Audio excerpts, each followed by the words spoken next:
Oke, dalam kesempatan kali ini kita akan melanjutkan materi kedua kita mengenai struktur elektron dan struktur elektron atom dan kecenderungan periodik ya. Oke, jadi berikut adalah materi yang akan kita bahas meliputi radiasi elektromagnetik, kemudian spektrum atom dan tingkat energi, kemudian subkulit dan orbit, dilanjutkan dengan diagram diagram orbit dan konfigurasi elektron, kemudian konfigurasi elektron dan tabel periodik serta kecenderungan pada properti atau sifat periodik ya. Oke, jadi di sini kalau Anda cermati materinya ini sedikit bernuansa fisika ya. Oh, ini kenapa ya? Kenapa dia otomatis mengganti seperti itu ya?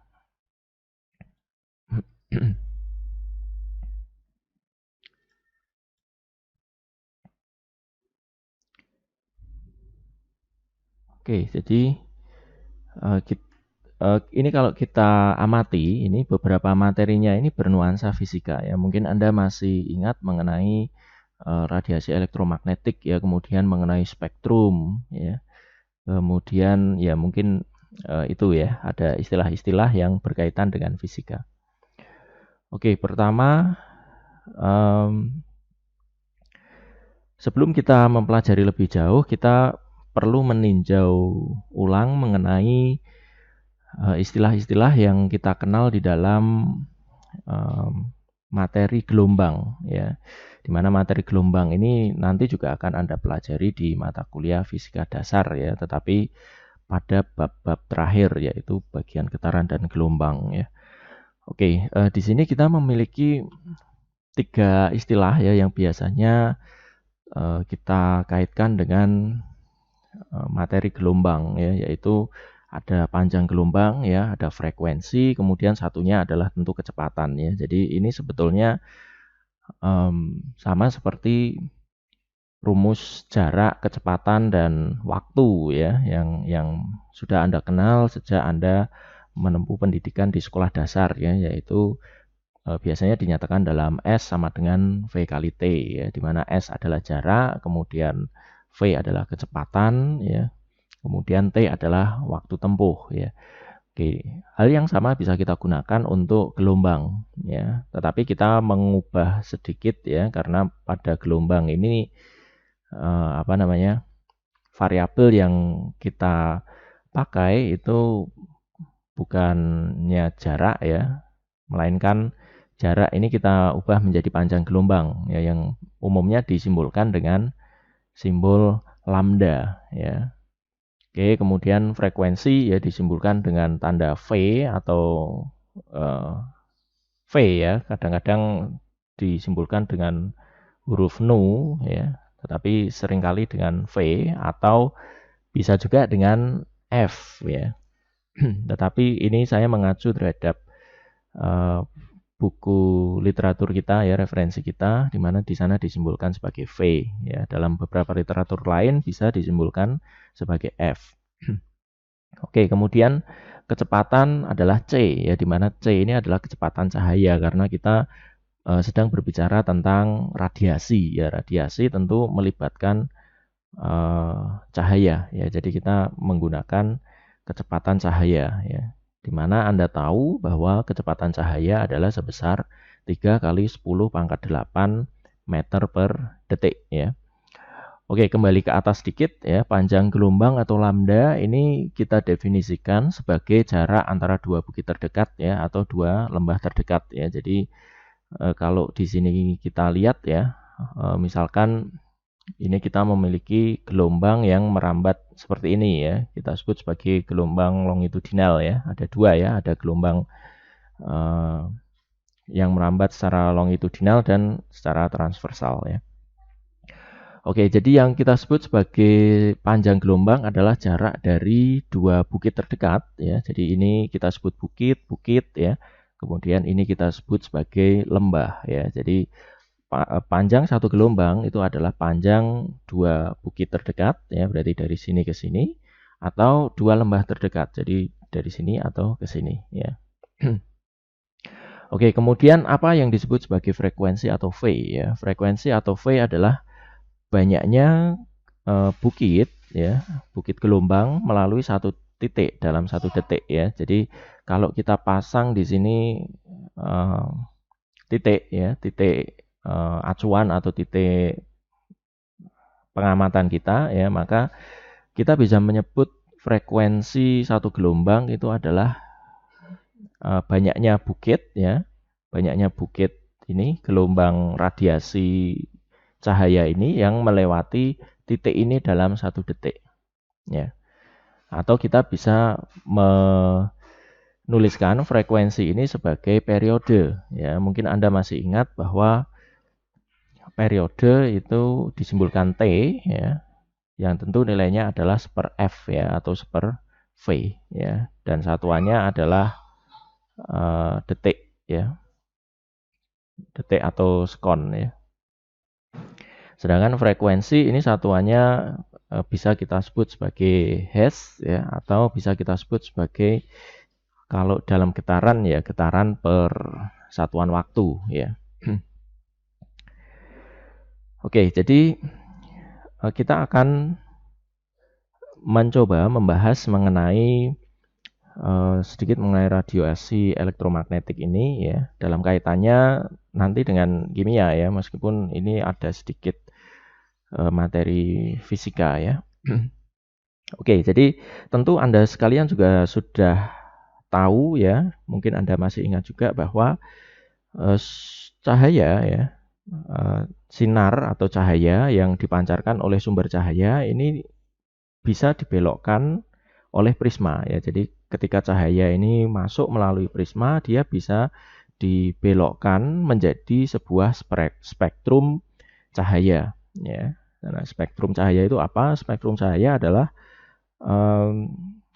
baris atau deret yang menunjukkan persebaran warna dari sebuah cahaya yang terurai ya. Jadi dia menunjukkan panjang gelombang yang berbeda-beda ya, dari rendah ke tinggi ya. Oke, jadi di sini ya ada pengertiannya bahwa spektrum elektromagnetik ya atau spektrum ini tadi ya, ini adalah susunan dari beberapa jenis radiasi ya, yang menunjukkan radiasi dengan panjang gelombang rendah ke tinggi ya. Jadi biasanya tersusun dari radiasi dengan panjang gelombang rendah ke tinggi ya. Oke, kita balik sedikit ya, panjang gelombang rendah ke tinggi ya. Jadi di sini kita bisa melihat ya perbedaan antara cahaya merah ya atau spektrum merah dan spektrum biru ya. Untuk spektrum merah ini dia memiliki panjang gelombang sekian ya, sedangkan untuk biru ini panjang gelombangnya sekian ya. Oke, kalau kita bandingkan berarti kita bisa mengatakan bahwa spektrum merah ini memiliki panjang gelombang yang lebih besar ya dibandingkan spektrum biru ya. Oke, dari panjang gelombang terlihat jelas ya. Kemudian bagaimana dengan frekuensinya ya? Tadi frekuensi adalah banyaknya bukit yang bisa melewati titik acuan kita ya, misalkan titik di sini dalam waktu 1 detik ya. Oke, sekarang kita bandingkan untuk spektrum merah ini karena panjang gelombangnya lebih besar, maka dalam waktu 1 detik mungkin dia hanya melewatkan satu ya, satu ini ya, satu gelombang ya, artinya 2 bukit ya. Berarti hanya ada frekuensi 1 gelombang ya. Kemudian kalau kita lihat spektrum cahaya biru ini karena dia panjang gelombangnya lebih kecil atau lebih pendek, maka dalam waktu 1 detik di sini dia mungkin berhasil melewatkan 2 atau lebih ya. Yang jelas dia akan lebih banyak daripada spektrum cahaya merah ini ya. Oke, jadi untuk spektrum cahaya biru ini dia memiliki frekuensi yang lebih tinggi daripada frekuensi cahaya merah ya. Jadi frekuensi dan panjang gelombang ini adalah sesuatu yang berkebalikan ya. Jika panjang gelombang radiasinya itu makin besar ya atau makin panjang, maka frekuensinya ini akan makin rendah. Ya, demikian pula sebaliknya ya. Kalau kita memiliki radiasi dari spektrum cahaya yang memiliki panjang gelombang pendek ya atau rendah ya, pendek ya, maka frekuensinya makin tinggi ya. Oke, kemudian beberapa contoh gelombang panjang itu adalah gelombang radio ya, misalkan radio AM, FM ya, bagi Anda yang misalkan sedang perjalanan di mobil ya, kemudian Anda mendengarkan radio ya, radio itu menangkap gelombang radio ya, yang merupakan gelombang dengan panjang gelombang panjang ya, panjang gelombang panjang ya, atau gelombang dengan frekuensi rendah ya. Kemudian ponsel TV ya. Kemudian contoh gelombang pendek adalah microwave dan infrared ya. Nah, mungkin Anda bertanya-tanya ya, bagaimana kita bisa paling tidak membedakan kategori panjang gelombang yang panjang ya, atau yang memiliki frekuensi tinggi, dan panjang gelombang pendek atau panjang gelombang yang memiliki panjang gelombang pendek atau frekuensinya berarti tinggi ya.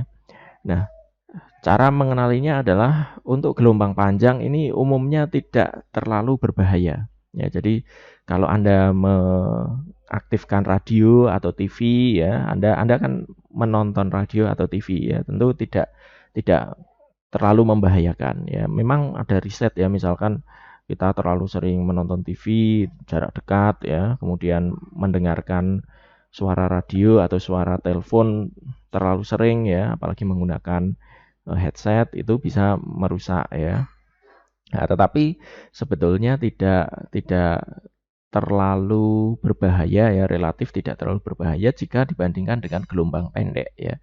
Misalnya gelombang pendek itu misalkan sinar matahari ya, sinar matahari itu bisa berbahaya untuk kita ya. Kenapa? Karena panjang gelombangnya itu pendek ya, sehingga frekuensinya tinggi ya, membahayakan untuk kulit ya, misalkan bisa membakar kulit ya, kulit Anda bisa berubah warna, atau lebih parah lagi mungkin bisa menyebabkan penyakit tertentu ya, misalkan kanker kulit ya, atau misalkan microwave ya. Microwave ini di dunia sehari-hari kita gunakan untuk memanaskan sesuatu ya, memanaskan bahan makanan ya. Misalkan Anda memiliki makanan beku, Anda microwave dulu sebelum Anda masak gitu misalkan ya. Atau Anda tadi malam membeli pizza misalkan, kemudian tidak habis ya. Pagi ini Anda ingin makan ya, Anda ingin panaskan dulu, Anda bisa menggunakan microwave ya. Nah, microwave ini termasuk aplikasi dari gelombang pendek ya. Artinya dia memancarkan radiasi elektromagnetik dengan frekuensi yang tinggi ya. Nah, contoh dari frekuensi tinggi ini tadi saya mengatakan sinar matahari ya. Dia menimbulkan rasa panas di kulit ya. Microwave juga sama ya, dia memancarkan panas ya, menimbulkan panas ya. Begitu juga dengan infrared ya. Infrared ini berbahaya juga kan untuk kita ya. Jadi microwave ini Anda tidak ingin memasukkan tangan Anda di microwave ya kan. Kemudian infrared juga sama ya. Kemudian berbagai macam radiasi yang dipancarkan oleh unsur-unsur radioaktif ya, nuklir ya, itu juga berbahaya ya, karena dia memancarkan radiasi elektromagnetik dengan gelombang pendek ya, yang berarti frekuensinya tinggi ya. Oke, berikutnya kita akan mempelajari mengenai spektrum atom dan tingkat energi ya. Oke, jadi di sekolah menengah Anda sudah mempelajari juga ya mestinya ya, mengenai spektrum atom dan tingkat energi ini ya. Oke, untuk mempelajari spektrum atom dan tingkat energi ini, kita perlu mengingat kembali istilah atau apa yang disebut dengan foton ya. Oke, mungkin Anda masih ingat ya, foton itu adalah cahaya yang dihasilkan oleh atom yang dipanaskan ya. Jadi atom yang dipanaskan ini akan memiliki tingkat energi yang lebih tinggi ya, sehingga dia bisa menghasilkan cahaya ya. Dan atom yang dipanaskan itu dia bisa bergerak ya dengan kecepatan yang lebih tinggi ya.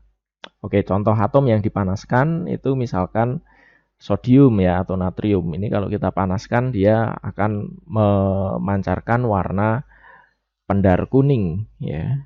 Nah, ini yang sering Anda jumpai di lampu kuning ya. Jadi lampu kuning itu berisi unsur sodium ya yang kemudian dipanaskan ya. Dipanaskan dari apa? Dari aliran listrik ya. Dia dipanaskan kemudian dia menyala dan memancarkan spektrum warna kuning ya. Kemudian lampu merah ya. Merah ini dihasilkan oleh gas neon ya. Gas neon yang dipanaskan ya. Gas neon ini merupakan unsur di golongan 8A ya. Jadi dia termasuk gas mulia ya. Oke. Karena atom yang dipanaskan ini menghasilkan cahaya ya atau kita sebut ini sebagai foton ya. Di sini ya cahaya yang dihasilkan atom yang dipanaskan disebut foton ya. Karena atom yang dipanaskan ini menghasilkan cahaya ya atau kita sebut sebagai foton ya dan foton itu adalah cahaya juga ya, maka di sini saya katakan cahaya atau foton itu juga akan membentuk spektrum ya ketika dia melewati prisma ya sama seperti ini tadi ya. Ini tadi ya. Jadi ada cahaya ya, dia melewati prisma maka dia bisa dibelokkan ya menjadi spektrum cahaya ya dari merah sampai ke ungu ya. Nah, begitu juga dengan foton ya, karena foton ini adalah cahaya, maka dia juga akan membentuk spektrum ketika melewati prisma ya. Oke, kemudian ini adalah pernyataan yang sering Anda jumpai di mata kuliah fisika ya ketika Anda membahas mengenai gelombang ya. Jadi foton atau cahaya ini memiliki disebut sebagai dualisme ya, memiliki sifat partikel dan juga sifat gelombang ya. Jadi dia juga memiliki panjang gelombang ya karena dia adalah gelombang, kemudian dia juga memiliki frekuensi ya. Memiliki frekuensi panjang gelombang ya. Tentu saja memiliki periode juga ya kalau kita membahas mengenai fisika ya. Kemudian dia juga memiliki energi ya. Oke, berikut contoh penggunaannya ya untuk laser ya. Sinar laser digunakan untuk membaca CD ya atau DVD dalam perangkat PC atau laptop Anda ya. Anda memiliki piringan ini ya, piringan CD atau DVD ini dibaca dengan menggunakan sinar laser ya. Sinar laser ini merupakan salah satu contoh penggunaan dari spektrum atom ini ya. Oke, kemudian barcode yang sering Anda jumpai di minimarket atau supermarket ya untuk membaca harga dari masing-masing produk yang akan Anda beli ya. Oke, kemudian untuk perawatan tumor ya sinar laser ya untuk menghancurkan sel-sel tumor ya dan seterusnya ya. Oke, berikut ada contoh tambahan, misalkan cahaya dari sinar matahari ya yang dibelokkan oleh partikel-partikel air yang ada di udara ya, yang umumnya melimpah setelah terjadinya hujan ya. Jadi setelah hujan itu masih banyak partikel-partikel air ya yang tersebar di dalam atmosfer ya yang kemudian berperan sebagai lensa ya atau prisma ya. Jadi cahaya matahari yang datang ini akan dibelokkan oleh lensa atau prisma dari air tadi dan membentuk spektrum cahaya dari merah sampai ungu ya yang kita sebut sebagai pelangi ya kan.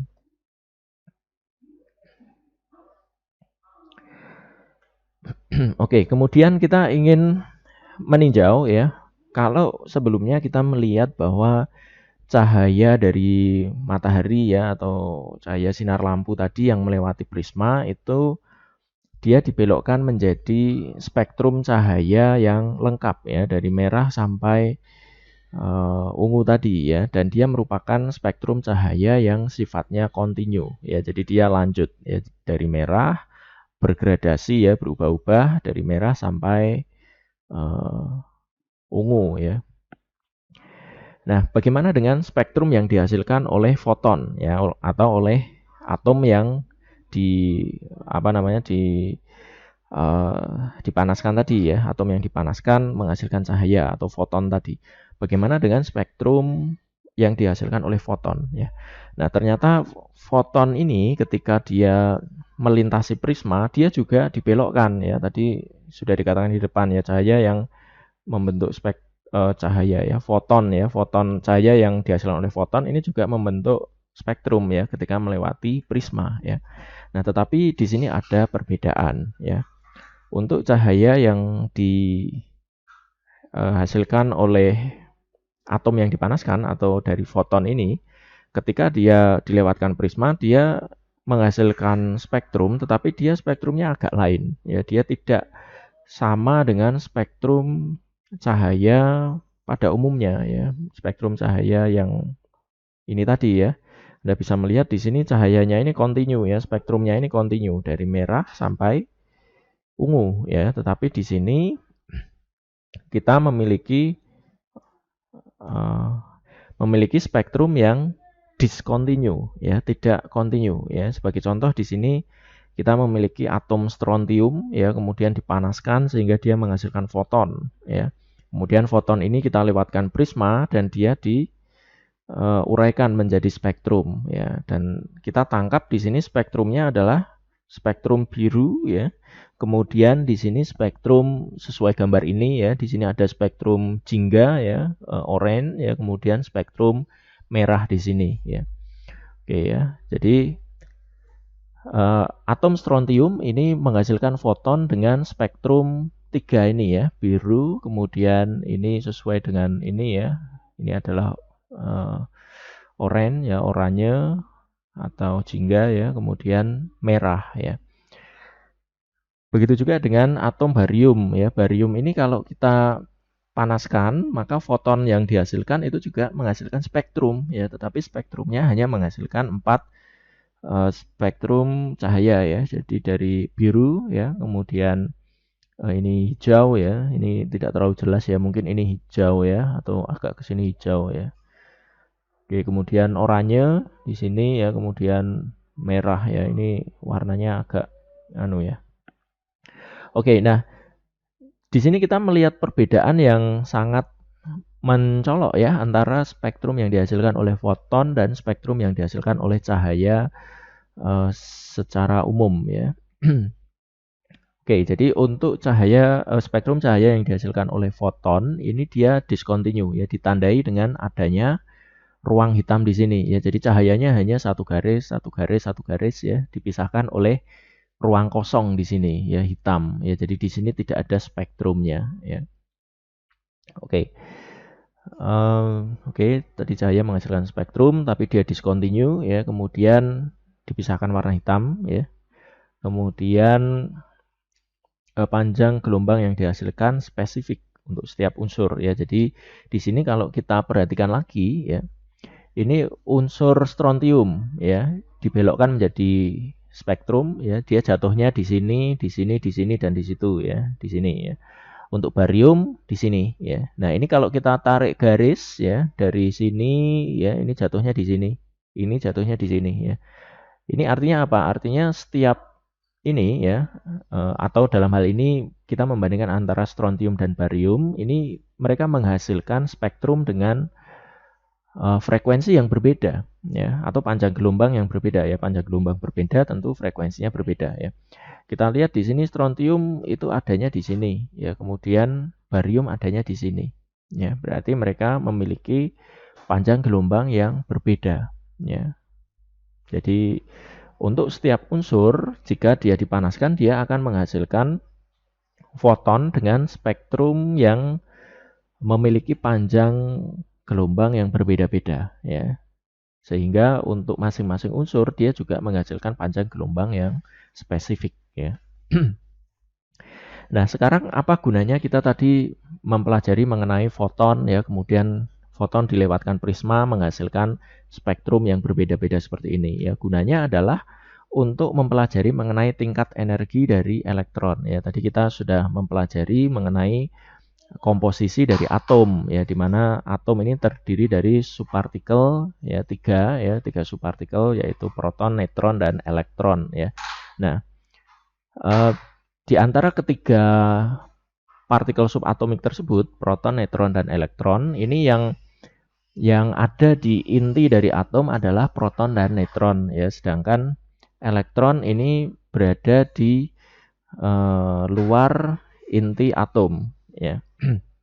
Nah, elektron-elektron ini setelah diteliti ini memiliki yang namanya tingkat energi ya, kita sebut sebagai tingkat energi elektron ya, yang bisa digambarkan sebagai rak buku ya. Jadi kalau lantai di sini kita anggap sebagai nukleus, maka rak buku ini adalah tingkat-tingkat energi elektron ya, kita sebut sebagai N1 ya, atau tingkat 1 ya, atau kita sebut sebagai bilangan kuantum utama ya, yang menunjukkan tingkat energi dari suatu orbit elektron ya.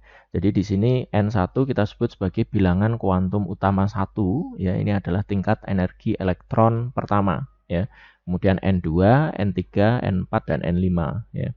Oke, jadi di sini kita bisa analogikan seperti rak buku ini ya. Jadi level pertama ini dia memiliki ruang segini ya. Jadi ini sebetulnya adalah spektrum yang ini tadi ya. Jadi ini lantainya ya. Kemudian untuk sampai ke sini ini adalah rak buku pertama, rak berikutnya ya. Atau mungkin lebih jelas yang ini ya. Ini rak 1, 2 dan seterusnya. Ini makin bisa makin pendek ya.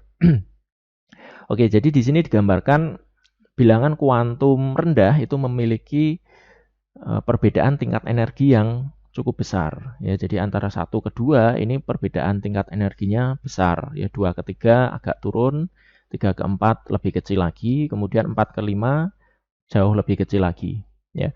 Nah, tetapi energi yang dibutuhkan untuk berpindah ya, atau energi yang dibutuhkan supaya elektron bisa bergerak ke sana itu makin besar ya. Jadi tingkat energi 1 ini lebih kecil daripada tingkat energi 2 ya, demikian seterusnya ya. Tetapi makin tinggi tingkat energi, dia jaraknya makin dekat ya.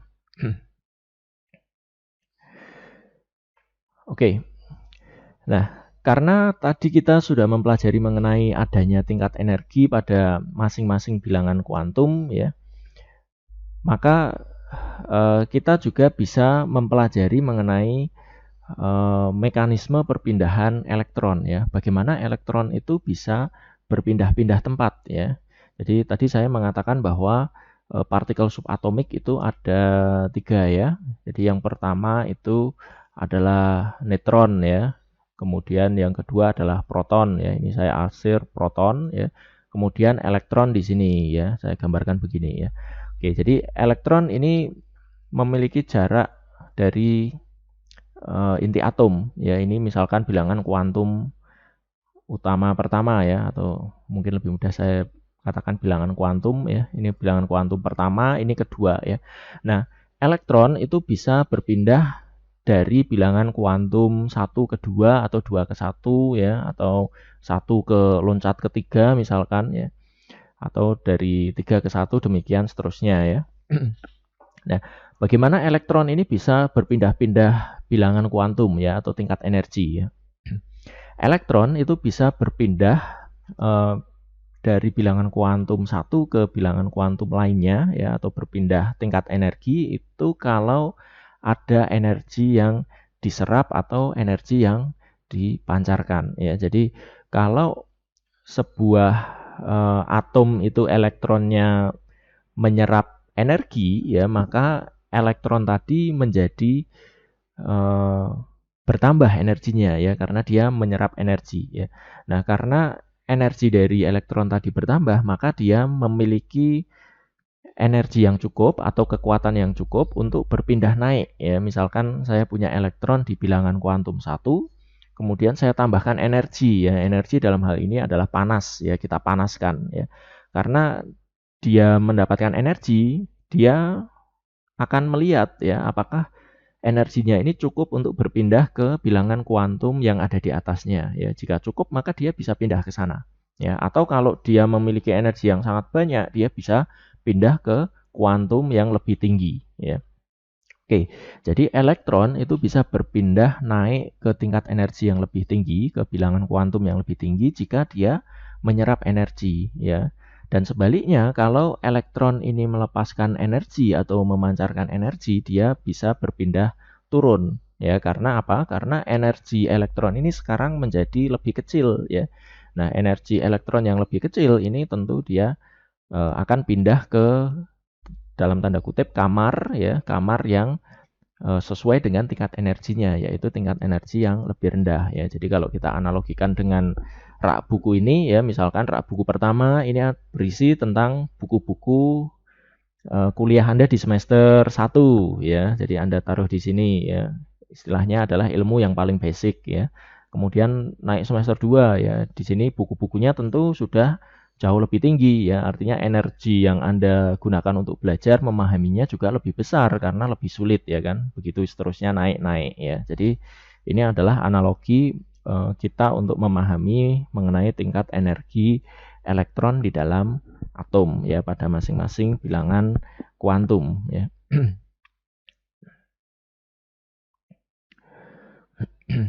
Oke, ya, jadi ini juga gambar ilustrasi yang bisa menunjukkan proses perpindahan dari elektron, ya. Mula-mula elektronnya di sini, ya, ada energi yang diserap, dia bisa berpindah naik, ya. Kalau ada energi yang dilepaskan, dia akan berpindah turun, ya. Kalau energi yang diserap itu makin besar, maka dia bisa pindah lebih jauh, ya. Jadi kalau di sini kuantum 1, 2, 3, dia bisa loncat ke kuantum 3, ya. Nah, ini adalah prinsip yang digunakan untuk memanipulasi atom-atom unsur, ya. Mungkin dulu Anda sudah pernah mempelajari di SMA atau Anda sudah membaca, ya. Jadi manipulasi atom itu bisa dilakukan dengan cara memberikan energi, ya. Jadi elektronnya ini kita ubah posisinya, ya. Oke, di materi sebelumnya kita juga sudah mempelajari bahwa posisi atau komposisi dari elektron ini akan menentukan sifat-sifat kimiawi, ya, dan sifat-sifat fisis dari sebuah unsur, ya. Jadi kalau dia elektronnya bertambah, ya, dia akan menjadi nanti istilahnya adalah ion, ya. Ion bisa positif, bisa negatif, ya. Kalau dia ketambahan elektron, maka dia akan menjadi ion negatif, ya. Kalau dia melepaskan elektron, maka dia akan menjadi ion positif, ya. Oke, silahkan kalau ada pertanyaan Anda bisa mengaktifkan mic secara langsung, ya. Anda bisa potong saya ketika saya menyampaikan materi, ya, tidak masalah, ya. Oke, kemudian kita akan masuk ke materi berikutnya mengenai subkulit dan orbit, ya. Oke, jadi pembahasan mengenai subkulit dan orbit dari elektron ini bisa Anda pelajari baik dari kimia maupun dari fisika, ya. Oke, di sini diulang lagi, ya, proton dan neutron ini ada pada inti atom, tetapi elektron tersebar, ya, seperti gambar yang tadi saya sketskan, ya. Elektron itu memiliki jarak tertentu terhadap inti atom, ya, dan elektron ini sangat menentukan sifat fisik dan kimiawi dari unsur, ya. Kemudian masing-masing bilangan kuantum elektron ini memiliki jumlah elektron yang spesifik, ya, yang bisa dihitung berdasarkan rumus 2n pangkat 2, ya. Jadi misalkan bilangan kuantum 1 atau n1 dia akan memiliki jumlah maksimum elektron sebanyak 2, ya. Jadi bilangan kuantum pertama itu hanya bisa ditempati oleh 2 elektron, ya. Kemudian bilangan kuantum kedua itu bisa ditempati oleh 2 kali 2 pangkat 2, ya. 2 kali 4, 8, ya. Berarti bisa ditempati oleh 8 elektron, ya. Begitu juga seterusnya, ya, untuk bilangan kuantum 3, 4, dan seterusnya, ya. Kemudian tiap tingkat energi atom atau bilangan kuantum tadi memiliki subkulit yang kita sebut sebagai subkulit S, P, D, dan F, ya. Mungkin Anda masih ingat, ya, S, P, D, F, ya. Oke, kemudian untuk semua atom unsur, ya, 118 unsur yang ada di dalam sistem periodik, kita bisa menuliskan subkulitnya, ya. Jadi ini adalah subkulit dari atom-atom unsur yang ada di dalam tabel periodik ya. Nah, apakah ada unsur dengan atom yang memiliki tingkat energi dan subkulit lebih dari ini? Mungkin ada ya. Mungkin ada dan belum ditemukan ya, tetapi saat ini yang sudah ada di tabel periodik unsur sebanyak 118 unsur ini memiliki konfigurasi seperti ini ya. Jadi dulu Anda mungkin hafal ini ya, urutan ini ya, 1S, kemudian 2S, 2P ya. Jadi ini adalah bilangan kuantum kedua ya, atau tingkat energi kedua, kemudian ketiga dan seterusnya sampai ke 7 ya. Oke, untuk bilangan kuantum kedua ini ada subkulit S dan P ya. Kemudian 3 ada SPD, 4 ada SPDF ya, lengkap ya. Kemudian 5 juga SPDF, 6 juga SPDF, 7 SPDF ya.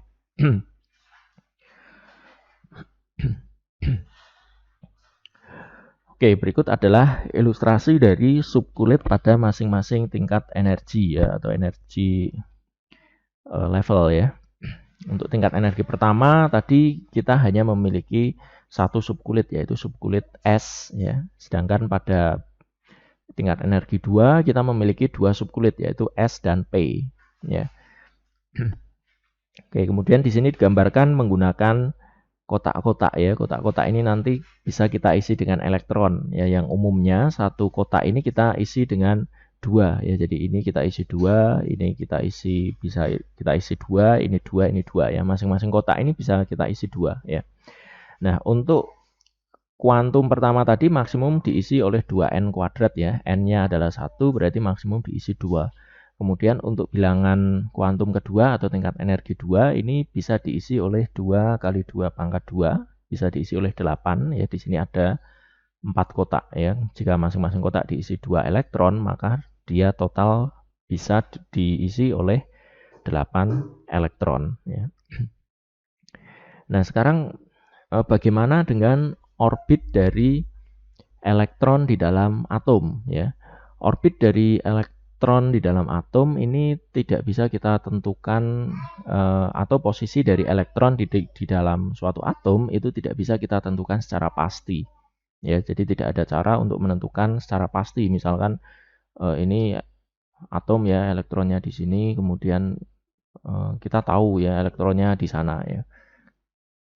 Mungkin ada teknologi baru yang bisa mengidentifikasi ya, misalkan seperti sejenis detektor seperti scanner atau mikroskop seperti itu ya. Tapi itu di luar cakupan pembahasan kita ya. Jika Anda tertarik, Anda bisa mempelajari lebih lanjut di fisika kuantum misalkan ya.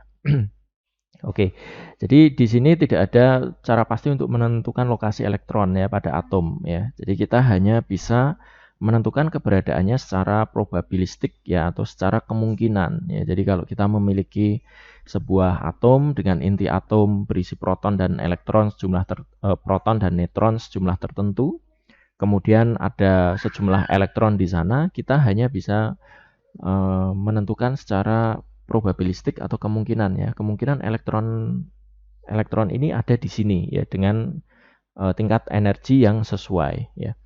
Nah, sekarang bagaimana dengan bentuk orbitnya ya? Untuk bentuk orbit ini, untuk subkulit S ini memiliki bentuk orbit berupa bola seperti ini ya. Jadi kalau kita memiliki elektron yang menempati subkulit S, ini berarti dia bisa berada di ini ya, di orbit yang berbentuk bola ini ya. Jadi dia bisa di sini ataupun di sini ya. Tapi dia akan mengikuti bentuk bola ini ya. Dia ada di bola ini ya. Kemudian untuk subkulit berikutnya ya, atau subkulit P ya. Subkulit P ini memiliki bentuk seperti ini ya. Jadi elektron ini bisa bergerak dengan bentuk seperti ini ya, atau bisa ke sana atau bisa begini ya. Jadi kalau kita kombinasikan antara ketiga sistem ini ya, jadi ke arah X, ke arah Y, ke arah Z, maka elektron di subkulit P itu bisa berada di sini misalkan ya, atau bisa berada di sini, ke sini, dan begitu seterusnya ya. Kemudian bagaimana dengan subkulit D ya? Subkulit D ini mirip dengan subkulit P ya, tetapi dia lebih banyak ya variasinya ya. Jadi dia bisa bergerak dengan posisi menyilang ya di sini di antara X dan Y ya. Ini Anda bisa lihat di sini subscriptnya XY, jadi dia bergerak antara sumbu X dan sumbu Y ya. Jadi sumbunya itu diagonal ya. Begitu juga dengan sumbu Y dan Z, dia juga diagonal dan X dan Z ya. Dan dia memiliki kemungkinan yang lebih banyak ya. Jadi makin tinggi tingkat energinya, dia memiliki kemungkinan keberadaan elektron yang lebih tinggi ya. Jadi probabilitasnya makin tinggi ya. Jadi kita makin tidak bisa menentukan dengan pasti di mana lokasinya dia sekarang ya. Oke, atau bisa berbentuk seperti ini juga ya. Oke, untuk subkulit untuk orbit F tidak ada ya di buku literatur kita ya. Mungkin Anda bisa browsing ya untuk mencari tahu orbit subkulit F ya.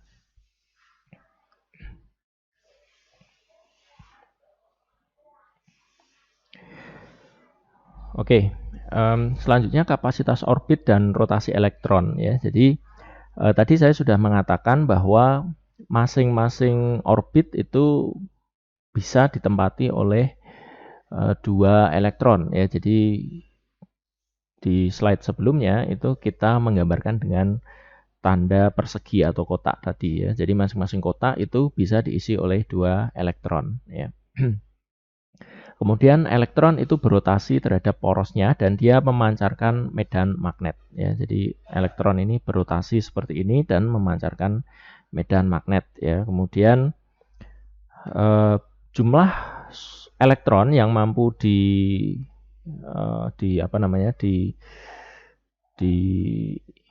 jumlah elektron yang mampu diisi atau yang mampu ditampung oleh masing-masing subkulit itu spesifik ya. Jadi untuk subkulit S ini mampu menampung jumlah elektron paling rendah yaitu sebanyak 2. Ya, tadi kita sudah melihat ya.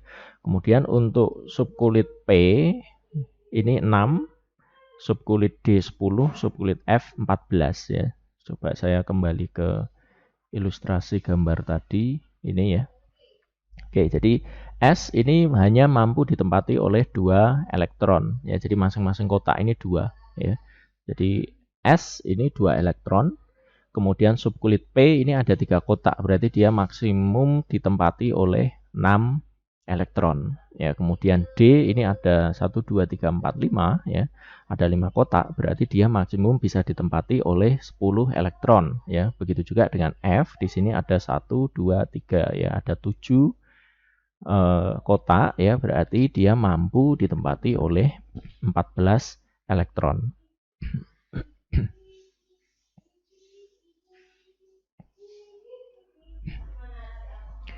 Oke, S 2 elektron, P 6 elektron, D 10 elektron, dan F 14 elektron ya. Oke, kemudian kalau kita uraikan ya untuk tingkat energi atau bilangan kuantum 1 ya, tingkat energi 1 ini dia subkulitnya hanya ada 1 yaitu subkulit S ya. Subkulit S ini maksimum hanya bisa ditempati oleh 2 elektron ya, karena dia hanya memiliki 1 orbit ya. Kemudian tingkat energi 2 ini dia memiliki 2 sublevel ya, atau 2 subkulit ya, yaitu subkulit S dan P ya. Di depan ada tanda 2, ini menunjukkan bilangan kuantumnya ya, atau tingkat energinya ya atau energi level ya. Oke, di sini S ini maksimum hanya bisa 1 orbit ya. 1 orbit hanya bisa dihuni atau ditempati oleh 2 elektron ya. Kemudian P ini memiliki 3 orbit ya. Tadi kita mundur sebentar ya. Untuk P ini memiliki 3 orbit ya, 1, 2, 3 ya. Jadi dia total 1, 2, 3, ada 3 orbit ya. Masing-masing orbit ini bisa ditempati oleh 2 elektron. Jadi total adalah 6 elektron ya. Oke, jadi di sini 6 elektron. kita jumlahkan menjadi 8 ya, dan ini mengikuti total elektron yang dirumuskan ya melalui persamaan 2n kuadrat ya. Jadi 2 pangkat 2, 4 ya, kita kalikan 2, 8 ya. Begitu juga untuk tingkat energi 3 dan 4 ya. Nah, sekarang setelah kita mempelajari jumlah elektron pada subkulit ya, kita sudah mempelajari mengenai subkulit dan orbit pada masing-masing tingkat energi elektron ya. Sekarang apa penggunaannya ya? Penggunaannya tentu adalah dulu Anda sudah mengenal juga istilah diagram orbit ya dan konfigurasi elektron ya. Oke, dulu mungkin Anda sudah mempelajari juga dan mungkin masih ingat juga ya mengenai kaidah Aufbau ya. Jadi kaidah Aufbau ini mengatakan bahwa elektron menempati subkulit dengan tingkat energi paling rendah terlebih dahulu ya. Jadi kalau saya memiliki subkulit 1s dan subkulit katakan 5s ya, tentu elektron akan menempati subkulit yang lebih rendah dulu, yaitu subkulit 1s. Kenapa? Karena subkulit 1s itu memiliki tingkat energi paling rendah ya. Jadi elektron mudah untuk menempati tingkat energi tersebut ya. Nah, kenapa dia kok tidak masuk ke tingkat energi 5s misalkan? Ya karena untuk memasuki tingkat energi 5s dia ada requirement-nya ya, yaitu tingkat energinya ya. Jadi untuk masuk ke subkulit 5s ini ya, orbit 5s ini, dia memerlukan tingkat energi tertentu. Ya, jadi dia harus mendapatkan energi baru dia bisa pindah ke sana. Ya. Oke. Kemudian aturan berikutnya adalah aturan Hahn ya, yang mengatakan bahwa gaya tolak-menolak antar elektron pada orbit yang berbeda di tingkat energi yang sama jauh lebih rendah ya. Jadi gaya tolak-menolak ya, tolak-menolak ini berarti antara elektron ya. Jadi antar elektron yang ada pada orbit yang berbeda ya, misalkan orbit yang berbeda pada tingkat energi yang sama tetapi ya. Jadi misalkan tingkat energi 1 tidak mungkin ya karena hanya ada satu orbit ya. Coba kita lihat misalkan ini ya, tingkat energi 2 pada orbit 2s dan 2p ya. Misalkan pada orbit ini dan orbit ini ya. Gaya tolak-menolak antara elektron yang ada di sini ini lebih rendah ya daripada gaya tolak-menolak yang ada pada ya tentunya pada orbit yang sama ya. Pada orbit yang sama di sini. Oke, kemudian ini adalah contoh pengisian dari konfigurasi elektron ya. Jadi kotak-kotak ini kita sebut sebagai konfigurasi elektron ya. Konfigurasi elektron dari di sini contohnya adalah atom karbon ya, atom dari unsur karbon ya. Kita tahu bahwa karbon ini memiliki nomor atom 6 ya, berarti dia memiliki 6 proton ya, dan supaya dia seimbang dia juga memiliki 6 elektron ya. Nah, kita bisa mengisikan sejumlah elektron ini ke dalam kotak-kotak ini ya, yang kita sebut sebagai konfigurasi elektron ini ya. Jadi tanda panah ini menunjukkan elektron ya. Tanda panah ke atas ini menunjukkan elektron pertama, kemudian panah ke bawah ini adalah elektron kedua ya. Dan dia mampu, satu kotak ini mampu diisi oleh maksimal 2 elektron. Ya, tadi kita sudah membahas bahwa satu orbit itu bisa diisi oleh 2 elektron. Ya, sedangkan dalam satu tingkat energi itu ada beberapa subkulit ya, masing-masing subkulit itu memiliki beberapa orbit ya. Jadi subkulit itu ada 4 sekarang ya, ada SPDF ya. Kemudian masing-masing subkulit itu memiliki orbit ya. S memiliki 1 orbit, P 3 orbit, kemudian D 5 orbit dan F 7 orbit ya. Oke, jadi untuk mengisikan ke dalam diagram atau konfigurasi elektron ini kita mengisikan dari tingkat energi yang lebih rendah dulu, yaitu 1s ya. Kita isikan 2 elektron, kemudian 2s juga 2 elektron ya. Kemudian 2p ini sisanya ya, karena di sini kita sudah mengisikan 4 dan jumlah elektronnya 6, maka sisa 2 ya. Nah, sisa 2 itu dia akan mengisi masing-masing dulu. Jadi elektron itu juga tidak suka berjubel ya. Jadi seperti Anda pergi ke mall, kalau berjubel Anda tidak suka, ya kan. Nah, elektron juga sama, ya. Ini di sini ada orbit 1, orbit 2, orbit 3, ya. Masih ada 2 elektron, ya. 2 elektron ini tidak langsung serta-merta mengisi di sini, ya, di satu orbit ini, ya. Melainkan dia mengisi di sini, kemudian satunya mengisi di sini, ya. Kenapa? Karena gaya tolak menolaknya ini lebih tinggi kalau dia dalam satu orbit. Ya, jadi gaya tolak menolak pada orbit yang berbeda pada tingkat energi yang sama. Ya, ini adalah tingkat energi yang sama, tetapi orbitnya beda. Ya, dan dia memiliki gaya tolak menolak yang lebih rendah. Ya, dengan demikian elektron ini akan cenderung ke sini daripada di sini karena dia tertolak. Ya, gaya tolaknya lebih besar. Jadi dia akan tertolak dan mengisi orbit yang lain, ya, yang masih kosong, ya.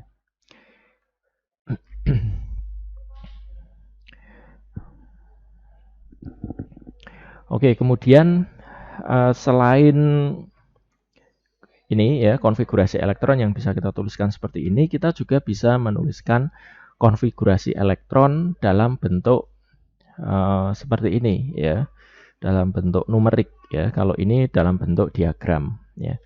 Nah, dalam bentuk numerik ini kita bisa menuliskan masing-masing suborbitnya, ya. 1s ditempati oleh berapa elektron, ya. Di sini tadi kita menggambarkan ada 2 panah, berarti di sana ada 2 elektron, ya. Berarti subkulit 1s ini ditempati oleh 2 elektron, ya, ditandakan dengan superskrip 2, ya. Begitu juga dengan 2s superskrip 2, 2p superskrip 2, ya. Ini adalah sisanya, ya. Oke, jadi di sini ini kita mendapatkan informasi jumlah elektron yang menempati subkulit tertentu, ya.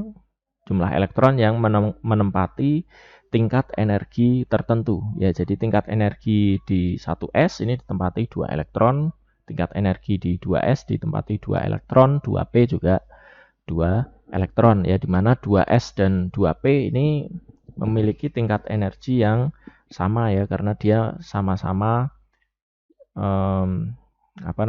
bilangan kuantum 2, ya, hanya dia berbeda di dalam subkulitnya, ya.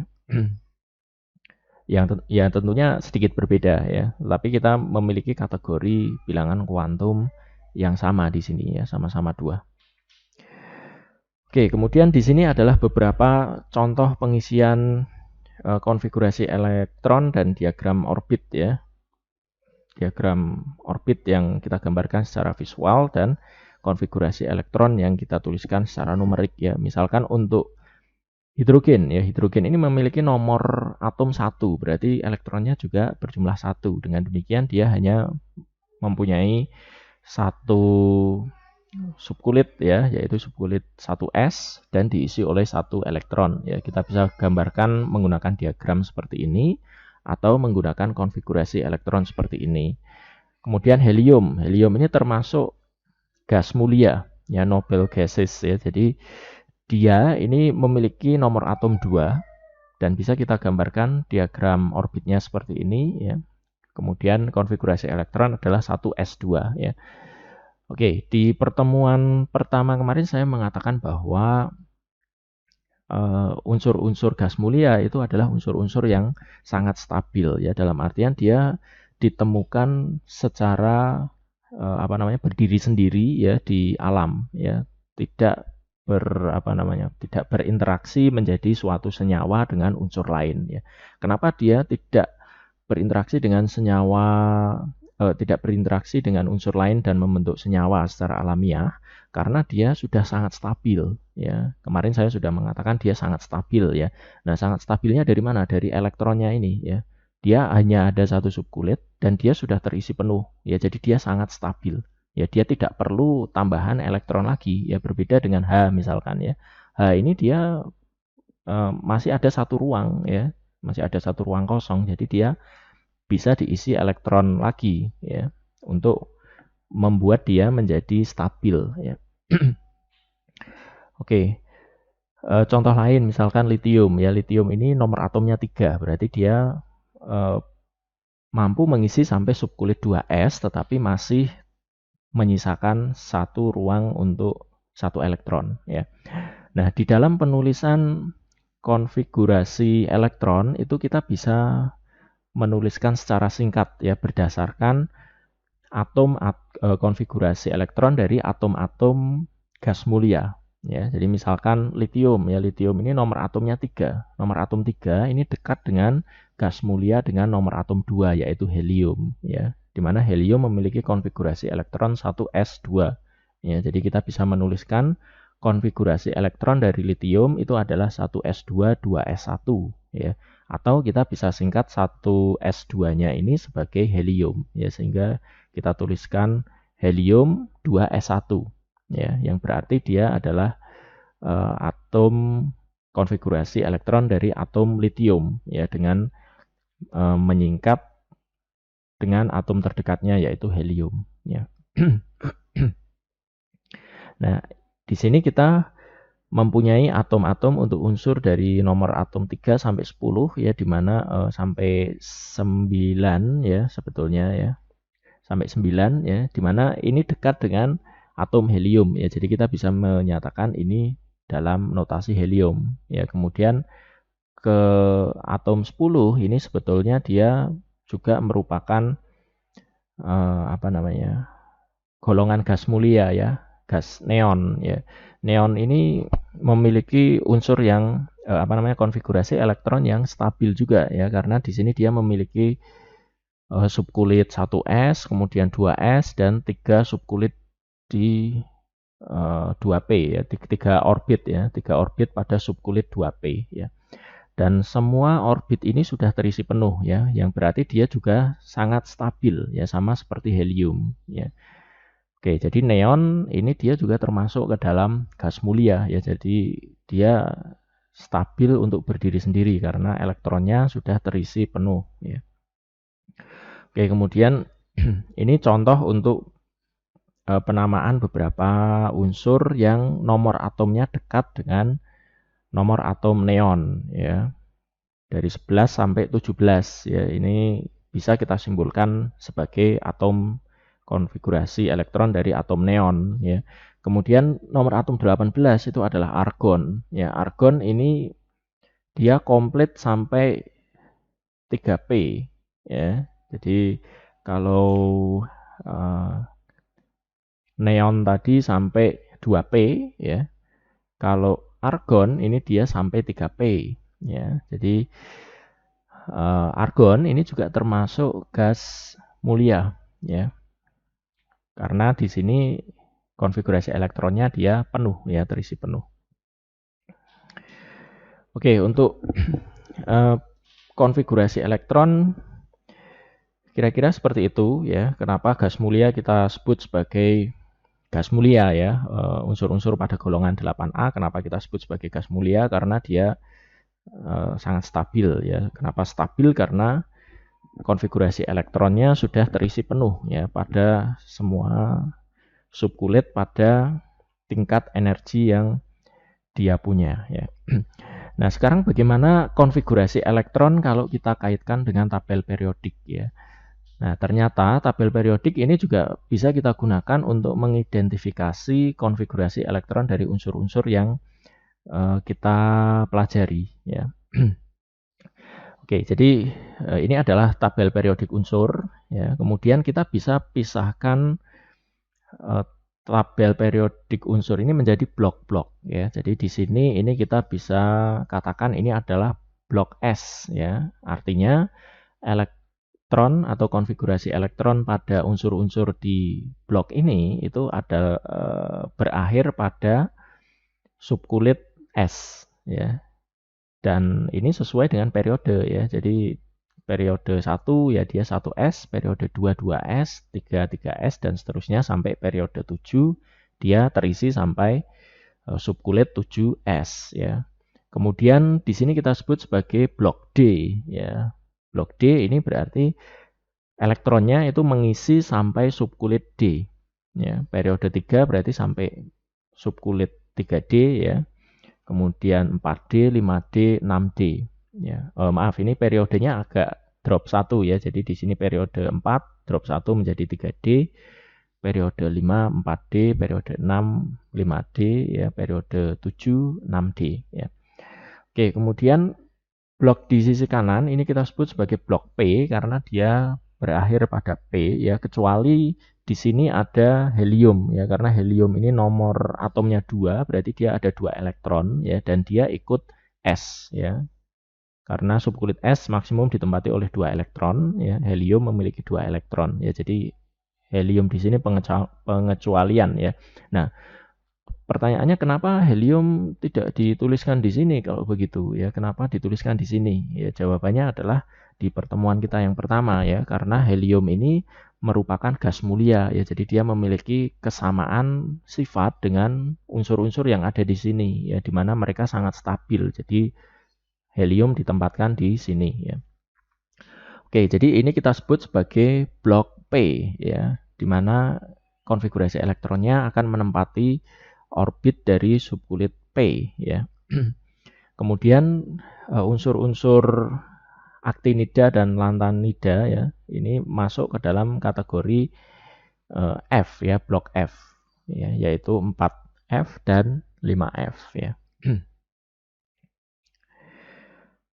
Oke, jadi dengan menggunakan tabel periodik ini kita bisa menentukan, ya. Jadi misalkan atom dari unsur klorin, ya. Klorin itu ada di sini, ya, ada di 7A, ya. 7A periode 3, ya, dengan nomor atom 17, ya. Berarti dia memiliki 17 elektron, ya, dan atom klorin atau unsur klorin ini ada di ini mana, ya? 1 2 ada di sini, ya. Ada di baris 3P, ya, ada di blok P dan dia ada di 3P, ya. Jadi dia akan berakhir di 3P, ya, akan berakhir di 3P. Dan berapa jumlah elektron yang menempati baris terakhir ini tergantung dari bloknya, ya. Jadi di sini blok 1 2 3 4 5, ya. Klorin ini ada di sini, ya, ada di sini. 1 2 3 4 5, ya, berarti dia ada sisa 5 elektron. Ya, jadi 5 elektron ini akan kita tuliskan di subkulit 3P, ya, di orbit 3P, ya. Oke, jadi begitu, ya, kita bisa menentukan dengan cepat, ya. Misalkan apalagi ini cesium, ya. Cesium ini 55, ya. Di sini ada 55 elektron, ya. Kemudian dia ada di periode 6 dan dia masuk ke blok S, ya, yaitu 6S, ya, dan dia ada di baris pertama, ya, berarti dia mestinya terisi sampai 6S1, ya. Nanti Anda bisa coba cek apakah tadi saya memberi contoh cesium, ya. Apakah cesium ini terisi sampai 6S1, ya. Nanti Anda bisa cek, ya. Oke.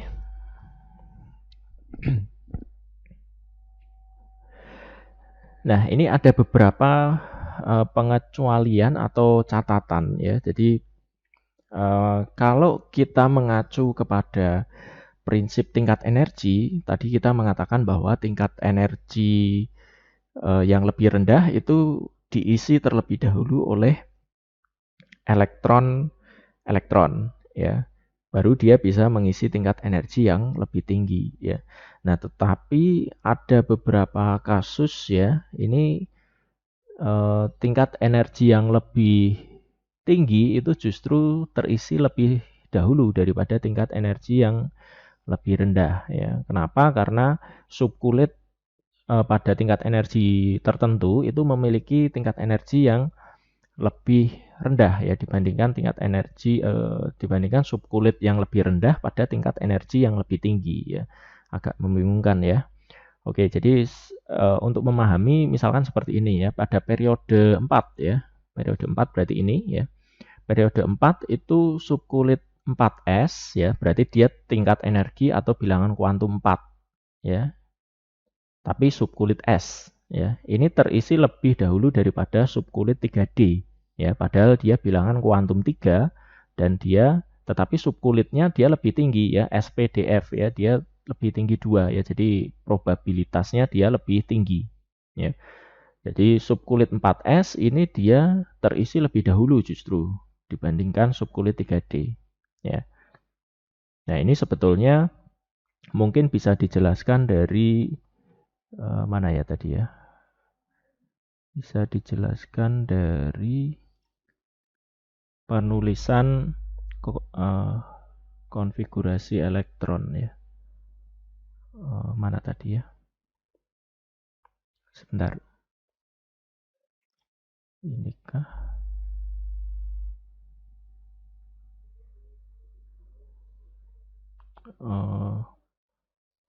Mungkin agak di bagian awal ya.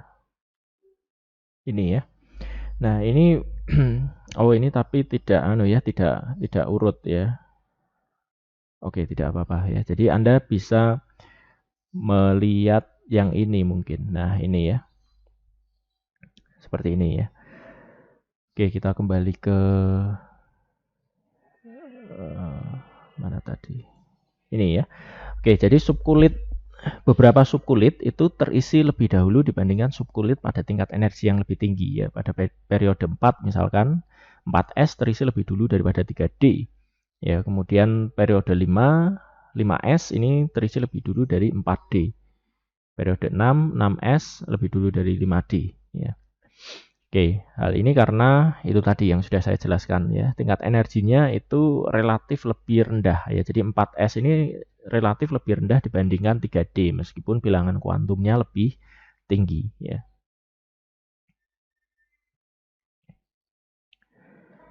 Oke, berikut adalah beberapa contoh ya, catatan dari konfigurasi elektron beberapa atom unsur ya. Oke, untuk blok 4S, untuk blok 3D, untuk blok 4P ya. Nah, di sini ada dua catatan ya yang dinyatakan sebagai pengecualian ya. Jadi kita sebelumnya itu menggunakan dua aturan ya, yaitu prinsip of Bow dan aturan Hahn tadi untuk mengisi diagram orbit dan konfigurasi elektron ya. Jadi kalau misalkan tadi kita mempunyai seperti ini ya, tiga subkulit ya, tiga subkulit seperti ini, kemudian kita punya 4 elektron ya. Ya, dia akan mengisi di sini dulu, kemudian tertolak di sana, kemudian tertolak ya. Jadi tiga ini akan mengisi dulu seperti ini ya, akan mengisi seperti ini, kemudian satu di sini ya. Nah, tetapi di sini ada pengecualian ya, ada pengecualian bahwa untuk unsur krom ya atau kromium dan unsur tembaga ini dia memiliki pengecualian pada subkulit tertentu itu dia justru terisi sebagian dulu ya. Jadi misalkan ini ya, di sini ada 4S1 ya. 4S ini tadi kalau kita lihat ini 4S ini terisi lebih dulu dari 3D ya. Jadi 4S ini diisi 1 ya. Kemudian yang lainnya naik ke 3D. Ya, jadi harusnya 4S ini diisi 2 ya, tetapi dia naik ke 3D dan dia terisi sebagian, tetapi dia stabil ya. Kemudian untuk tembaga juga sama, dia terisi 1 di 4S, kemudian dia pindah ke 3D untuk memperoleh konfigurasi yang stabil. Ya, di sini kalau Anda lihat ini dia semuanya 2 ya, di dalam blok 3D ini semuanya 2. Ya, jadi secara alamiah ya atau secara logis kita akan berpikir bahwa ini harusnya 2 ya, 2 di sini, ini juga 2 di sini ya, tetapi ada pengecualian untuk krom dan tembaga Cu ya. Jadi dia akan masuk ke sana. Ya, Anda bisa lihat di sini semuanya 2 ya. Oke, begitu juga dengan ini ya, ini semua 2 ya. Di sini juga semua 2 kecuali ini 1 karena memang dia sisa 1 ya, karena dia memang tertinggi adalah 4S ya dan dia sisa 1 elektron ya. Jadi dia berakhir pada subkulit orbit 4S ya. Oke. Ini adalah pengecualian yang tadi saya sebutkan ya. Jadi dia mengisi 1 di sini kemudian penuh di sini untuk mencapai kestabilan ya. Padahal harusnya kalau dia mengisi di sini terlebih dahulu karena dia tingkat energinya lebih rendah, berarti harusnya kalau dia ada 1, 2, 6 elektron ya berarti 2 harusnya di sini dulu. Jadi di sini 2 akan komplit ya seperti ini ya, semuanya 2 ya. Jadi harusnya dia 2 di sini dulu dan di sini menyisakan 4 ya, tetapi ternyata tidak, dia memperoleh kestabilan dengan mengisi penuh subkulit pada orbit 3D ini ya, pada subkulit orbit 3D ya. Begitu juga dengan ini tadi apa ini ya, tembaga ya, Cu ya. Ini juga memiliki kecenderungan yang sama ya dengan krom ya. Jadi dia harusnya di sini terisi dulu, baru di sini sisanya. Jadi sini 2, 2, 2, 2, di sini 1. Ya, tetapi tidak, dia mengisi justru di sini ya untuk memperoleh bentuk stabil dari atomnya ya. Oke, kemudian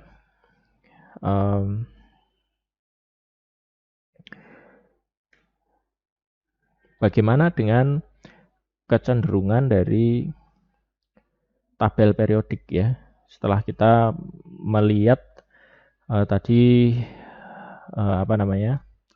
Konfigurasi elektron ya dari berbagai macam unsur ya, bagaimana cara menentukan konfigurasi elektron berdasarkan dua prinsip Aufbau dan aturan Hahn ya. Kemudian kita akan melihat ya tabel periodik ini memiliki informasi apa lagi ya. Oke, jadi konfigurasi elektron ini tadi kita katakan bahwa dia menentukan sifat fisis dan kimiawi dari suatu unsur ya. Dan tabel periodik itu disusun berdasarkan nomor atom ya. Jadi nomor atom ini menunjukkan jumlah proton ya, yang kemudian juga pasti menunjukkan jumlah elektron ya. Jadi dengan mempelajari konfigurasi elektron tadi kita bisa mendapatkan informasi tambahan pada tabel periodik unsur kita ya. Nah, di sini dikatakan bahwa perubahan periode dalam tabel periodik ini memberikan informasi perubahan sifat ya pada masing-masing golongan ya. Jadi dalam tabel periodik dalam satu golongan itu kita memiliki tren ya, atau memiliki jalur perubahan, atau memiliki apa namanya di sini ya ya perubahan seperti itu ya, perubahan atau kecenderungan yang dia itu periodik ya, atau memiliki tren atau kecenderungan. Oke, sebelum melangkah lebih jauh kita bisa mengingat kembali istilah elektron valensi ya. Elektron valensi adalah elektron yang ada pada tingkat energi terluar ya. Jadi elektron dari sisa ya, maksudnya sisa elektron di kulit paling luar ya, yang kita tuliskan ya, misalkan seperti ini ya, berarti ini adalah elektron valensi ya. Ada 5 elektron sisa pada subkulit terluar ya, pada subkulit 3D ya. Oke. Nah, elektron valensi ini sangat penting ya untuk kita ketahui. Ya, kenapa? Karena elektron valensi ini merupakan faktor utama penentu sifat kimiawi unsur. Ya, tadi saya katakan elektron yang paling luar itu dia bisa mudah lepas, bisa mudah menarik elektron lain ya untuk mencapai kestabilan dalam suatu senyawa ya. Jadi informasi mengenai elektron valensi ini sangat penting ya. Dan elektron valensi ini tadi terbaca dari tabel periodik ya. Misalkan tadi pada blok F ya, pada blok apa S atau P atau F ya, kita bisa menghitung 1 2 3 dari kiri itu menunjukkan elektron valensi ya. Jadi elektron yang masih tersisa ya dari apa ya, dari konfigurasi stabil gas mulia yang terdekat ya. Misalkan tadi nomor atom 8 berarti dia dekat dengan helium ya. Dia memiliki helium itu nomor atomnya 2 ya. Kemudian kalau kita berbicara karbon aja ya, karbon nomor atomnya 6 berarti dia memiliki elektron valensi 4 ya. Begitu seterusnya. Oke. Elektron valensi merupakan faktor utama ya penentu sifat kimiawi unsur ya. Angka golongan menunjukkan jumlah elektron valensi. Jadi golongan 1 ya, 1A dia memiliki 1 elektron valensi ya. Golongan 6A dia memiliki 6 elektron valensi, 4A 4 elektron valensi dan seterusnya ya. 1A, 2A, 7A dan seterusnya. Oke, berikut adalah contoh konfigurasi elektron dan golongan dari unsur-unsur yang dituliskan ya. Ini misalkan di sini natrium ya, natrium ini masuk dalam golongan 1A, berarti dia harusnya memiliki 1 elektron valensi. Dan ternyata benar ya. Natrium ini 11 ini dia dekat dengan neon ya. Neon ini memiliki nomor atom 10 ya, 10 elektron ya, dan dia sisa 1. Ya, makanya dia ditempatkan di golongan 1A ya. Nah, mungkin timbul pertanyaan, loh kenapa ini sangat luar biasa ya? Maksudnya kenapa ini bisa sangat teratur seperti itu? Ya, kembali lagi karena tabel periodik unsur ini disusun berdasarkan satu aturan tertentu ya. Aturannya apa? Aturannya adalah dia disusun urut terhadap nomor atom ya. Nah, nomor atom ini dia menunjukkan jumlah proton. Ya, jumlah proton menunjukkan jumlah elektron juga supaya dia seimbang atau balance ya. Oke, jadi dia disusun berdasarkan urutan nomor atom ya, dan dia disusun menurut kesamaan sifat ya. Berdasarkan kesamaan sifat dia disusun menjadi golongan 1A seterusnya sampai 8A. Begitu juga dengan golongan B ya.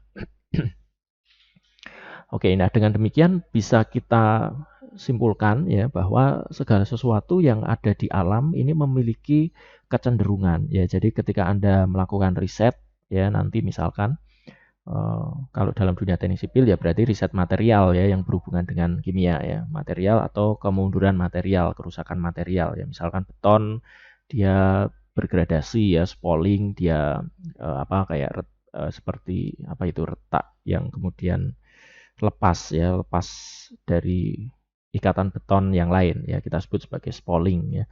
Kemudian kalau logam seperti baja misalkan dia berkarat ya. Nah, kenapa dia bisa seperti itu? Yaitu bisa Anda pelajari dengan mempelajari kecenderungan yang ada ya. Jadi segala sesuatu yang di alam ini pasti memiliki kecenderungan ya. Nah, bagaimana kita bisa menunjukkan elektron valensi dari atom suatu unsur ya. Nah, di sini kita bisa menggunakan simbol penulisan yang kita sebut sebagai simbol Lewis ya. Simbol Lewis ini kita tuliskan dengan menuliskan atau menggambarkan atom unsur, kemudian kita berikan tanda di sebelah atom unsur tersebut ya. Tandanya adalah tanda titik ya, yang menunjukkan jumlah elektron valensi. Misalkan hidrogen ya, hidrogen ini nomor atomnya 1, golongan 1A, berarti dia elektron valensinya 1, dan kita bisa menuliskan H1 dot seperti ini ya. Demikian seterusnya, misalkan untuk karbon ini 4A ya, tadi saya mengatakan karbon itu nomor atomnya 6 ya. Oke ya, jadi kita tidak mungkin hafal semuanya ya, tapi misalkan untuk hidrogen 1, karbon 6 ya, mungkin yang sering keluar seperti itu mungkin kita bisa hafal ya. Oke, karbon 6 itu dia dekat dengan helium ya, helium itu 2, berarti dia sisa 4 ya. Jadi dia memiliki 4 elektron valensi ya. Dan dia terkonfirmasi dari golongannya, di mana dia golongan 4A ya, dan dia memiliki elektron valensi sebanyak 4 ya. Oke, Anda bisa cermati ya untuk masing-masing atom unsur di sini ya. Untuk helium ini 2 ya, neon 8 ya, argon, kemudian Kr itu krypton ya, ini 8 ya. Elektron valensinya ya, bukan jumlah elektron total ya, ini adalah elektron valensi ya, elektron pada subkulit terluar ya. Oke, kemudian setelah kita mempelajari mengenai kulit ya, tingkat energi, kemudian kulit, subkulit ya, kemudian bagaimana kita bisa menempatkan elektron pada masing-masing subkulit ya untuk menyusun konfigurasi elektron ya.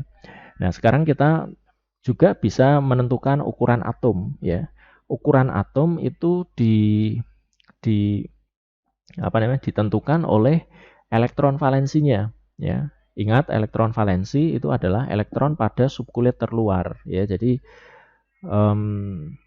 jika elektron menempati subkulit yang lebih jauh ya, artinya yang subkulit luarnya itu lebih tinggi, berarti dia akan memiliki ukuran atom yang lebih besar ya, karena ukuran atom itu dihitung atau diukur berdasarkan jarak elektron valensinya ya. Jadi kalau misalkan di sini saya memiliki inti atom ya, proton, ini neutron ya, kemudian ini proton, kemudian di sini elektron valensi ya, ini elektron valensi ya.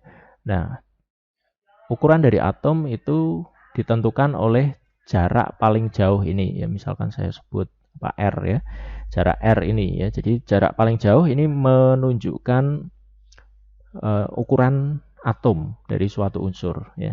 Nah, di dalam tabel periodik ini pada tiap golongan dari atas ke bawah ini ukuran atom semakin besar. Kenapa? Karena nomor atomnya itu semakin besar juga ya. Anda bisa melihat dalam golongan 1A ya, ini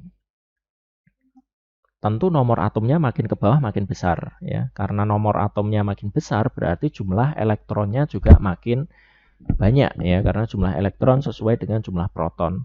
Nah, karena jumlah elektron ini makin banyak, maka elektron valensinya akan makin jauh ya dari nukleus ya, dari pusat atom kita ya. Jadi pada tabel periodik di dalam satu golongan dari atas ke bawah ini ukuran atom makin besar ya. Jadi atom hidrogen ini lebih kecil daripada atom litium ya.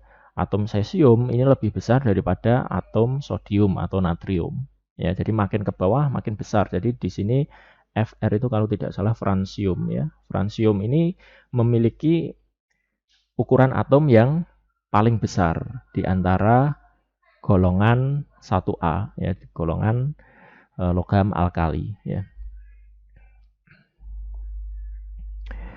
Oke, secara visual kita bisa melihat seperti ini ya. Dalam satu golongan itu makin ke bawah makin besar ya. Jadi ini besar besar besar, ini besar besar besar ya. Begitu juga di sini ya, makin ke bawah makin besar ya. Kemudian makin ke kanan itu dia makin mengecil ya. Makin ke kanan dia makin mengecil. Oke, jadi dari tabel periodik ini paling besar adalah di kiri bawah ya, yaitu ini sampai periode 5 saja ya.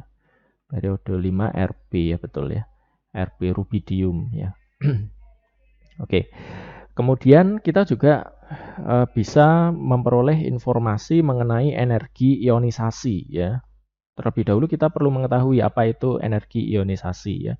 Energi ionisasi adalah energi yang dibutuhkan untuk melepaskan satu elektron ya. Jadi kalau kita memiliki suatu atom ada proton, neutron, ada elektron ya. Untuk supaya elektron itu bisa kita keluarkan ya. Kalau elektron kita keluarkan berarti kita akan membuat atom tersebut menjadi ion ya, yaitu ion positif karena dia kehilangan satu elektron sehingga dia bermuatan positif ya. Misal karbon ya, karbon memiliki 6 proton, 6 elektron. Kemudian kita berikan energi ionisasi sehingga dia terion ya. Satu ion terlepas dan dia membentuk karbon 1+ ya. Ini hanya contoh ya. Ion karbon 1+ tidak terlalu tidak terlalu lazim ya, tidak ada ya, bahwa ionisasi itu biasanya kita temukan pada unsur-unsur logam. Ya misalkan besi itu bisa Fe ya, besi itu bisa terion menjadi ion besi positif 2 atau 3+ ya, Fe2+, Fe3+ ya. Natrium bisa menjadi ion ya. Kita berikan energi ionisasi, satu elektron ini lepas ya, dia akan menjadi ion positif natrium ditambah satu elektron ya. Satu elektron ini bebas ya, dia bisa menempel ke atom yang lain ya. Oke, jadi energi ionisasi saya ulangi lagi adalah energi yang dibutuhkan untuk melepaskan satu elektron dari atom dalam wujud gas ya. Dan atom tadi akan berubah menjadi sebuah kation ya, atau atom dengan bermuatan positif. Oke, nah di dalam tabel periodik itu energi ionisasi dari atas ke bawah itu makin kecil ya, energi ionisasinya ya. Kenapa energi ionisasi dari atas ke bawah ini makin mengecil ya? Berarti kalau kita lihat tabel periodik ya, berarti energi ionisasi hidrogen itu lebih tinggi daripada ionisasi fransium ya, atau ini aja litium ya, karena hidrogen bukan logam ya. Hidrogen litium ini energi ionisasinya lebih rendah dibandingkan fransium ya. Kenapa demikian? Karena litium ini nomor atomnya 3 ya, berarti jumlah proton dan elektronnya masing-masing 3 ya. Dan dia karena jumlah elektronnya 3, berarti kalau kita hubungkan dengan ukuran atom, dia ukuran atomnya kecil ya. Tadi kita sudah lihat juga dari visual ya, ukuran atom di sini lebih kecil daripada yang di bawah ya. Jadi ukuran atom litium ini lebih kecil daripada fransium. Nah, kenapa energi ionisasi fransium ini lebih kecil dibandingkan ini, padahal ukuran atomnya lebih besar? Justru itu ya, justru itulah penyebabnya ya. Jadi ini misalkan litium ya, ini inti atom, kemudian ini elektron valensi untuk litium ya, dia ukuran atomnya sekian ya.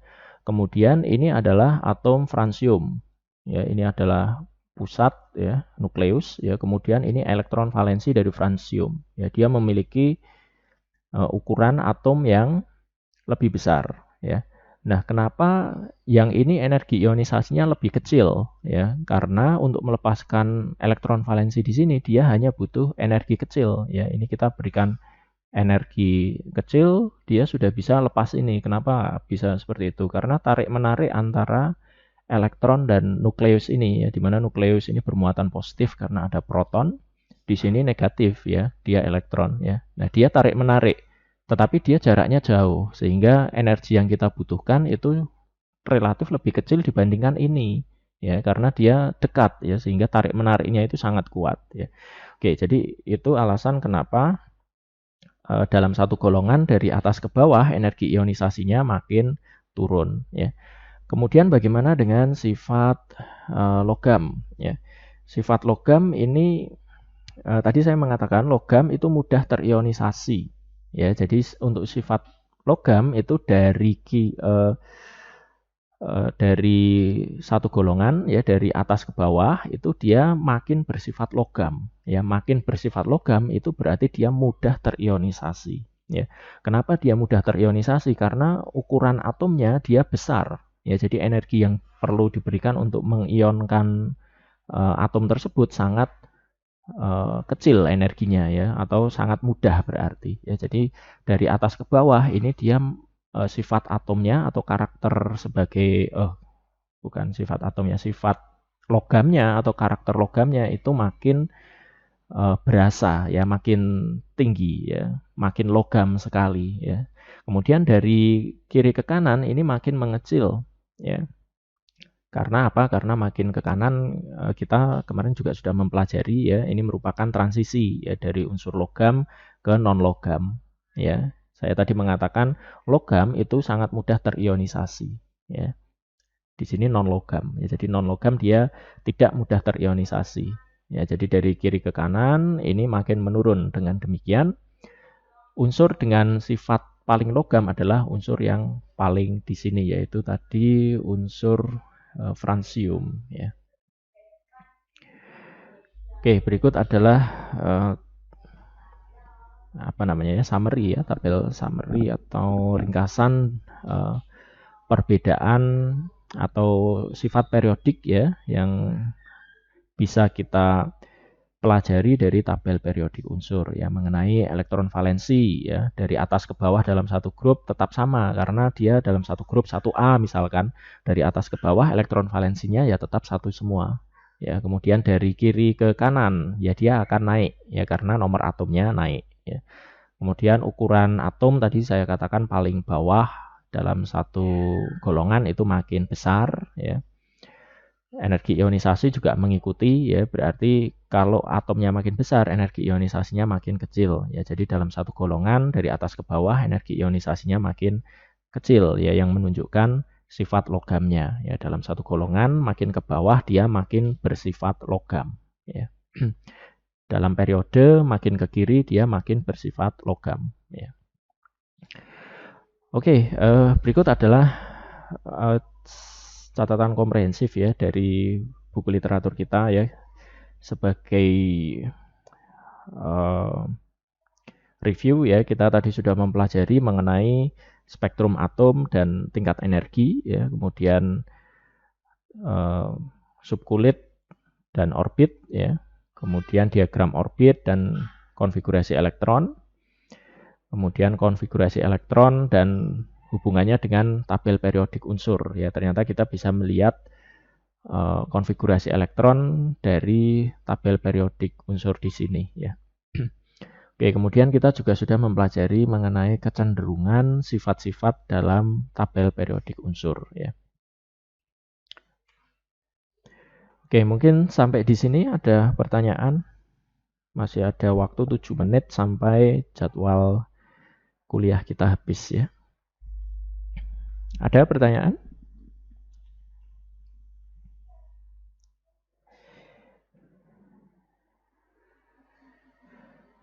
Oke, nampaknya tidak ada pertanyaan, ya. Kalau tidak ada pertanyaan, mungkin akan saya akhiri, ya. Kita akan melanjutkan lagi minggu depan dengan topik bahasan berikutnya. Dan untuk materi kuliah ini seperti biasa akan saya upload di dalam channel, ya. Kalau misalkan Anda perlu mendengarkan penjelasan ini lagi, Anda bisa memutar video tersebut, ya. Oke, demikian. Terima kasih Anda telah mengikuti pertemuan pada pagi hari ini. Kita akan bertemu lagi minggu depan, ya. Oke, terima kasih.